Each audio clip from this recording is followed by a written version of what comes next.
ভিনদেশে বাংলাদেশিদের ঈদ উদযাপন, বেশিরভাগ রেমিটেন্স যোদ্ধার দিন কাটে সাদামাটা।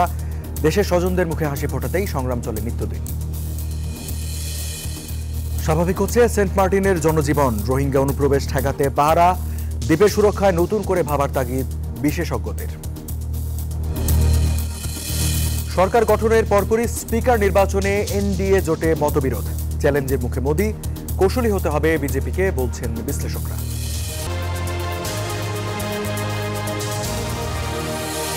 এবার বিস্তারিত। বিশ্বের বিভিন্ন দেশের সাথে ভারতেও পালিত হয়েছে পবিত্র ঈদ উল আজহা। মুসলিম সম্প্রদায়ের এই ত্যাগের উৎসবে সামিল হয়েছে কলকাতাও। দিনটি উপলক্ষে শহরের পার্ক সার্কাস অঞ্চলের অস্থায়ী ঈদগাহে নামাজ পড়েন বাংলাদেশি এবং পশ্চিমবঙ্গবাসী। একে অপরের সাথে শুভেচ্ছা বিনিময় করে দুই বাংলার মানুষ। কলকাতা থেকে ভাস্কর সর্দার রিপোর্টে বিস্তারিত।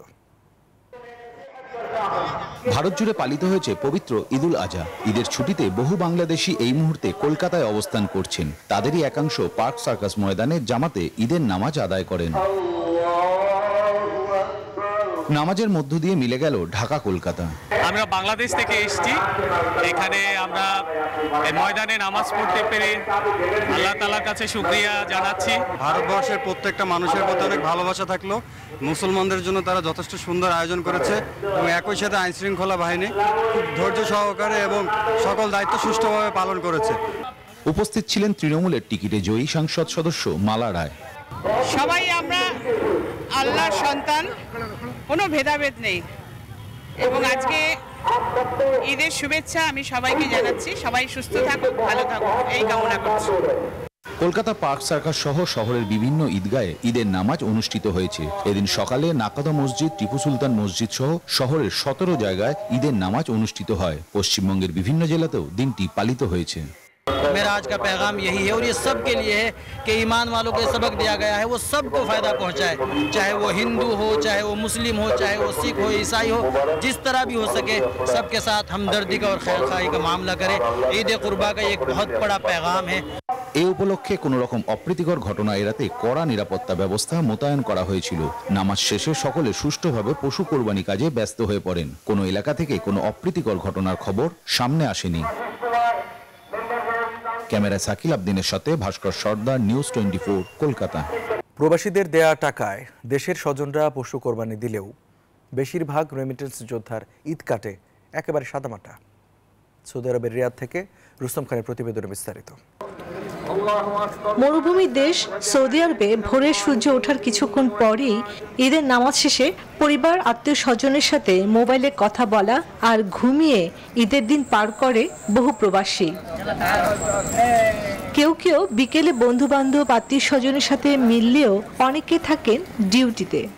বাড়িতে একটু কথা বলার পর আমরা সারাদিন ঘুমাই।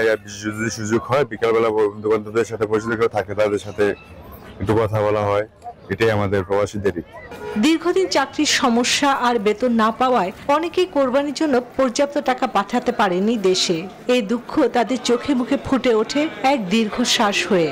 দীর্ঘ 3 মাস হয়েছে, এখনো বেতন পাই নাই, দেশে তো কোরবানি দিতে পারি নাই, আর এখানে তো প্রশ্নই আসে না। এত শূন্যতার মাঝেও দূর প্রবাসে বুকে চাপা কষ্ট নিয়ে হাসি মুখে পালন করে ঈদ। Desk report, news 24। ইউরোপের অন্যান্য দেশের সাথে ধর্মীয় ভাবগাম্ভীর্য এবং উৎসব মুখর পরিবেশে ঈদ উল আজহা উদযাপন করেছে ভেনিস প্রবাসী বাংলাদেশি সহ মুসলিম অভিবাসীরা। ইতালির ভেনিসে ঈদ উল আজহা উপলক্ষে খোলা মাঠ সহ মসজিদগুলোতে সকাল থেকে 10টা পর্যন্ত অনেকগুলো জামাতের আয়োজন করা হয়। খোলা মাঠে ঈদের নামাজ আদায় করতে পেরে আনন্দিত প্রবাসী বাংলাদেশিরা। আবার অনেকের কাছেই পরিবার পরিজন ছেড়ে বিদেশের মাটিতে ঈদের দিনটি হয়ে ওঠে বেদনাদায়ক।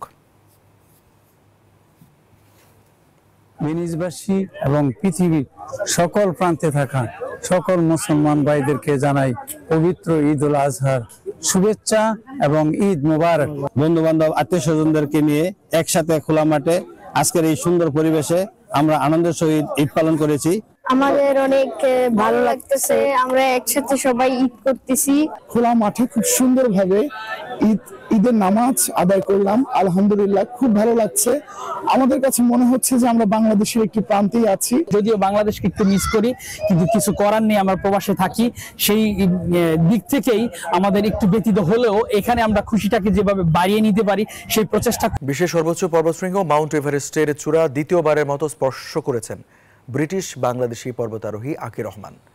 বিশ্বের বিপদসংকুল 14টি উঁচু পর্বত আরোহণের নতুন অভিযানের অংশ হিসেবে এভারেস্ট জয় করলেন তিনি। গত 22শে মে স্থানীয় সময় সকাল 7টার দিকে এভারেস্টের চূড়ায় পৌঁছান আকির রহমান। অভিযানের মাধ্যমে তিনি 1.5 মিলিয়ন পাউন্ডের তহবিল সংগ্রহ করতে চান। তহবিল থেকে সংগৃহীত অর্থ বাংলাদেশ, আফগানিস্তান, পাকিস্তান, ফিলিস্তিনের গাজা সহ বিভিন্ন দেশের নিপীড়িত অসহায় মানুষের কল্যাণে ব্যয় করবেন তিনি।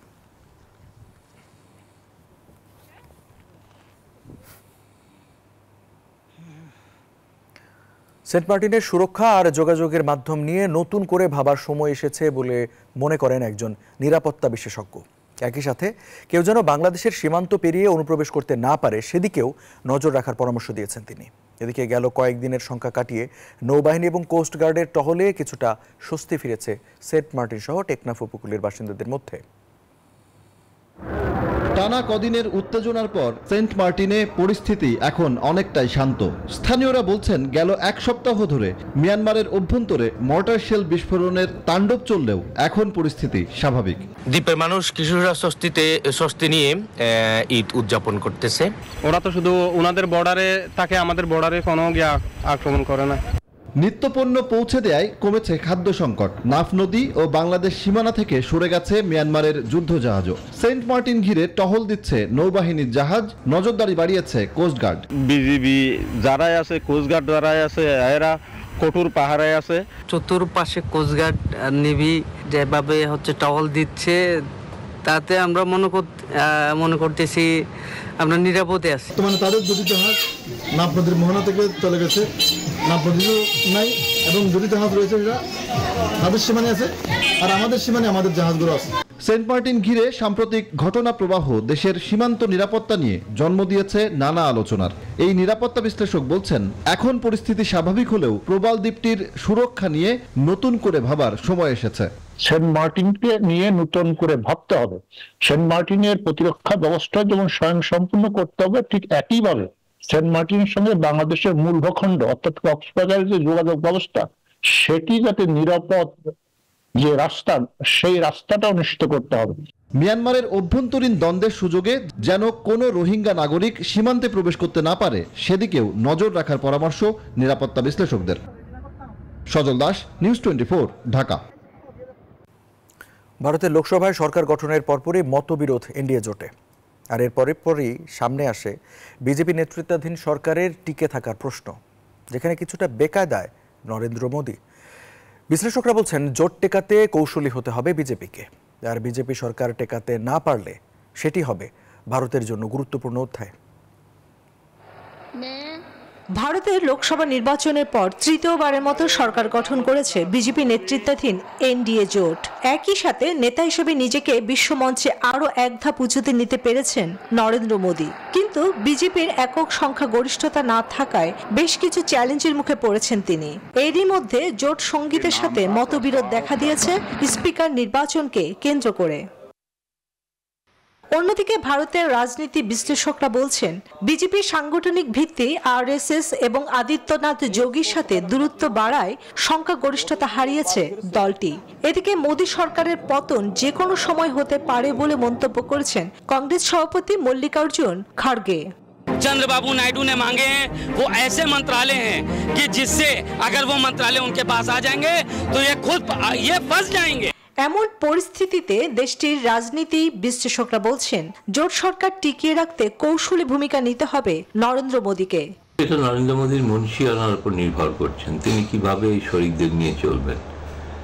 একইভাবে এই শরিক দলের মধ্যে অন্ধ্রের তেলুগু দেশম বহুদিন পরে কেন্দ্রে ক্ষমতায় এসেছে, ফলে তারাও এখন ক্ষমতার আস্বাদ পেতে চাইবে। ভারতের রাজনীতিতে এই পরিবর্তনের আভাস কতটা প্রভাব রাখতে পারে ভূ রাজনীতিতে জানিয়েছেন বাংলাদেশি বিশ্লেষক। এই সরকারের স্থায়িত্ব অথবা পড়ে যাওয়ার উপর এই আঞ্চলিক ভূরাজনীতিতে ভারতের যে অবস্থান তার কোনো পরিবর্তন হবে বলে আমি মনে করি না। তৃতীয়বারের মতো সরকার গঠন করে প্রধানমন্ত্রী হিসেবে জওহরলাল নেহরুর পাশে নাম লিখিয়েছেন নরেন্দ্র মোদী। তবে জটিল সমীকরণে সেই সরকার টেকাতে না পারলে ভারতের ইতিহাসে সেটি হবে আরেকটি গুরুত্বপূর্ণ অধ্যায়। চন্দ্রানী চন্দ্রা, নিউজ 24। প্রবাসী নিউজ 24 নিচ্ছে একটা বিরতি, ফিরছে আরো সংবাদ নিয়ে, সাথে থাকুন।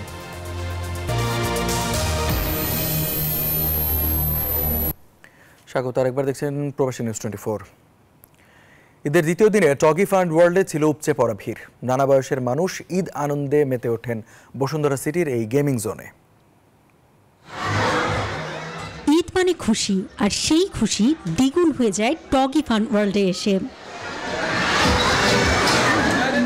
ছোটদের জন্য এক আনন্দের জায়গা টগি ফান ওয়ার্ল্ড। বসুন্ধরা সিটির লেভেল 9 থেকে লেভেল 11 পর্যন্ত ছোটদের দুনিয়া। ড্যান্সিং, জাম্পিং, ফিশিং, নানা রকম খেলায় ঈদ আনন্দে মেতে ওঠে ছোট্ট সোনামণিরা। কেউ হারিয়ে যায় ফুলের বাগানে, কেউ চড়ে বসে এরোপ্লেনে। ভার্চুয়াল দুনিয়ায় হারিয়ে যাওয়ার অনুভূতিও হয় এই গেমিং জোনে।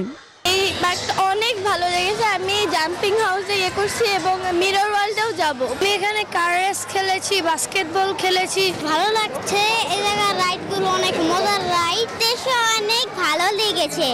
আমি অনেক কিছু খেলেছি, স্লিপার খেলছি, আর ওই যে একটা দোলনা খেলছি, বল দিয়ে খেলেছি, কার রেসিং করেছি, বাইক রেসিং করেছি, জাম্পিং হাউস খেলছি,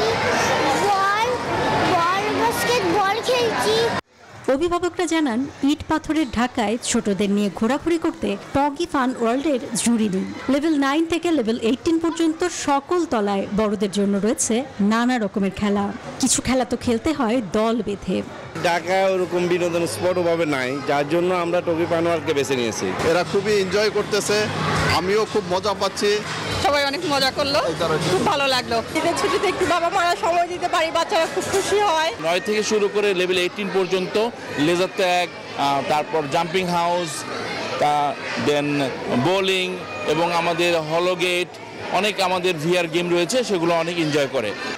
176টিরও বেশি রাইড ও গেম রয়েছে দক্ষিণ এশিয়ার সবচেয়ে বড় এই ভিআর থিম পার্কে। অন্তরা বিশ্বাস, নিউজ 24, ঢাকা। ঈদের ছুটিতে পর্যটকের ঢল নেমেছে কক্সবাজার ও কুয়াকাটায়। তবে হোটেল মোটেল মালিক সমিতির দাবি, প্রতি বছরের তুলনায় এই ঈদে পর্যটক সংখ্যা কম। এছাড়া এবার আশানুরূপ পর্যটক নেই পার্বত্য জনপদে। ঈদের ছুটিতে সমুদ্রকে উপভোগ করতে আসা দেশি বিদেশি পর্যটকদের আনাগোনায় মুখরিত এখন কক্সবাজার সমুদ্র সৈকত। পরিবার ও প্রিয়জনকে নিয়ে বেড়াতে আসা পর্যটকরা ভিড় জমাচ্ছেন কক্সবাজারের বিভিন্ন পর্যটন স্পটে। প্রথমে এসে অনুভূতি সব থেকে ভালো লাগছে, যেখানে ঢেউয়ের পরিমাণ অনেক। বন্ধু বান্ধব ফ্যামিলি নিয়ে ভালো লাগে, ভালো লাগা থেকে সমুদ্রের ভালোবাসা থেকে আমরা চলে আসি। এদিকে সাগরকন্যা কুয়াকাটার সৌন্দর্যে উচ্ছ্বসিত সেখানকার পর্যটকরা। সমুদ্রের সৌন্দর্য উপভোগ করতে কেউ এসেছেন প্রথমবার, আবার কেউ একাধিকবার। আগের চেয়ে অনেক উন্নত হচ্ছে, ওই পার্ক থেকে তো মানে বীজটা অনেক সুন্দর করে আসতেছে। কুয়াকাটাতে আমি ছোটবেলা থেকেই আসি এবং এখানে অগণিতবার, শতবার, হাজারবার এসেছি। পর্যটকদের নিরাপত্তায় পুলিশ ও জেলা প্রশাসনের পক্ষ থেকে নেওয়া হয়েছে বাড়তি নিরাপত্তা ব্যবস্থা। আমরা ঈদুল আজহা উপলক্ষে নিশ্চিত নিরাপত্তা ব্যবস্থা গ্রহণ করেছি। আমাদের যে বিচ এরিয়া, আমরা প্রত্যেকটা জায়গায় ডিউটি দিয়েছি। তবে ভিন্ন চিত্র দেখা গেছে পার্বত্য জেলা রাঙ্গামাটি, বান্দরবান ও খাগড়াছড়িতে। গত ঈদের তুলনায় এবার পর্যটক নেই বললেই চলে। পাহাড়ি অঞ্চলগুলো সবসময় পর্যটকদের ভিড়ে মুখরিত থাকলেও এবার ব্যতিক্রম ঘটেছে বলে জানিয়েছেন সংশ্লিষ্টরা। Test report, news 24। এদিকে ভারী বৃষ্টিতে সুরমা নদীর পানি বেড়ে ফের প্লাবিত হচ্ছে সুনামগঞ্জের নতুন নতুন এলাকা। বানের জলে গ্রামীণ সড়ক তলিয়ে যাওয়ায় ভেঙে পড়েছে যোগাযোগ ব্যবস্থা। পানিবন্দী উপজেলার 2 লাখ মানুষ। এদিকে ভারী বর্ষণে তলিয়ে গেছে সিলেট মহানগরের বিভিন্ন এলাকাও। বন্যার কারণে বন্ধ ঘোষণা করা হয়েছে পর্যটন কেন্দ্রগুলো। বর্ষার শুরুতেই ভয়াবহ রূপ নিয়েছে সিলেটাঞ্চলের সুরমা, চেলা ও গোয়াইন নদী। 3 নদীর পানি বিপদসীমার 48 সেন্টিমিটার উপর দিয়ে প্রবাহিত হচ্ছে। রাতভর ভারী বর্ষণ ও পাহাড়ি ঢলে ফের ডুবতে শুরু করেছে সুনামগঞ্জ শহর। ফলে জেলা শহরে হাঁটু পানি। নিরাপদ আশ্রয়ের সন্ধানে এখন নদী পাড়ের বাসিন্দারা। থেকে পানি আসছে, আমরা একজন বলছে পাহাড়ের ধারে, আমরা বাসা থেকে আস্তে আস্তে দিই পানি কাছে যে প্রচন্ড পানি বাড়ছে, আয়ারিতে তো কি মানে পুরা দিয়াত করে মধ্যে পানি পুরা ডুববা গেছে, ঘাটের উপরে পানি আর গ্যাসের উপরে পানি।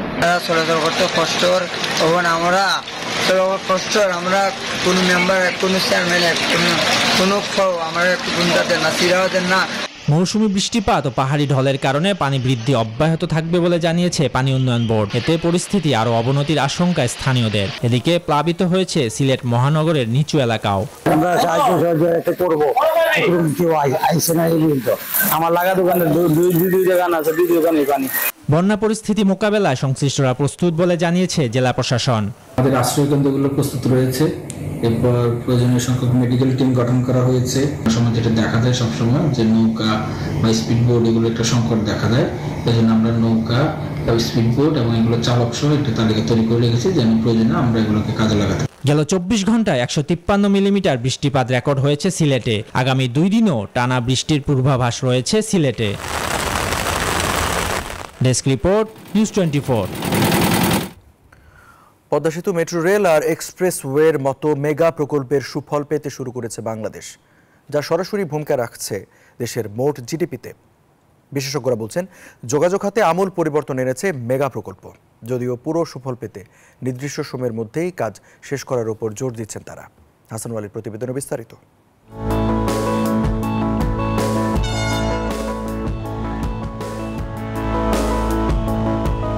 ঢাকার বুকে দ্রুত গতির মেট্রো রেল প্রায় 30 মিনিটে রাজধানীর এক প্রান্ত থেকে অন্য প্রান্ত।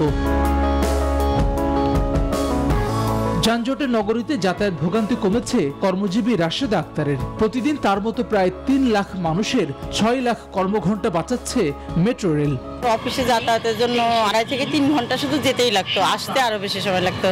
এখন তো আমি 18 মিনিটেই পৌঁছে যাই।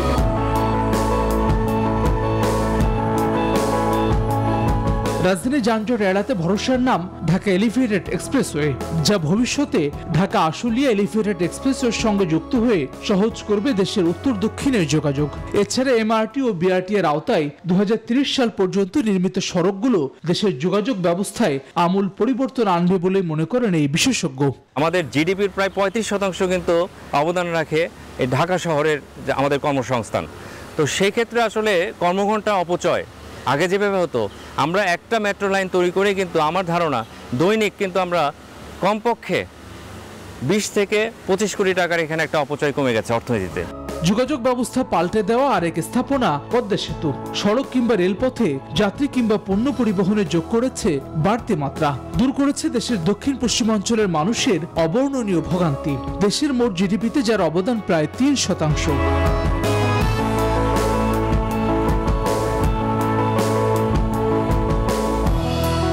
এই অর্থনীতিবিদ বলছেন, কেবল যোগাযোগের ক্ষেত্রেই নয়, রূপপুর, রামপাল ও মাতারবাড়ি বিদ্যুৎ কেন্দ্র, পায়রা বন্দর, কর্ণফুলী টানেল সহ দেশের চলমান মেগা প্রকল্পগুলো অর্থনীতির জন্য গুরুত্বপূর্ণ।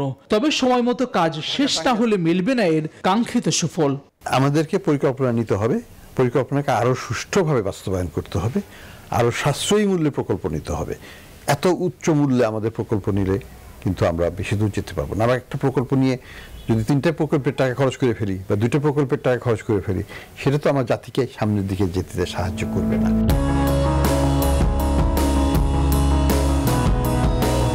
2016-17 অর্থ বছরে 8টি মেগা প্রকল্পে অগ্রাধিকারমূলক বাজেট বরাদ্দ দিয়ে কাজ শুরু করে সরকার। এরপর থেকেই কোভিড সহ নানান সংকটও চলছে কর্মযোগ্য। পদ্মা সেতু, মেট্রো রেল, এলিভেটেড এক্সপ্রেসওয়ের মতো এমন অভূতপূর্ব উদ্যোগে পাল্টে গেছে রাজধানী সহ সারা দেশের দৃশ্যপট। শুধু যোগাযোগ ব্যবস্থার উন্নতি নয়, বরং সার্বিক অর্থনীতিতে পড়ছে ইতিবাচক প্রভাব। পুরোপুরি সুফল পেতে দ্রুত সময়ের মধ্যে পূর্ণাঙ্গ কাজ শেষ করার উপর জোর দিচ্ছেন বিশেষজ্ঞরা। হাসান ওয়ালি, নিউজ 24, ঢাকা। প্রবাসী নিউজ 24 নিচ্ছে আরেকটা বিরতি, ফিরছে একটু পর, সাথে থাকুন।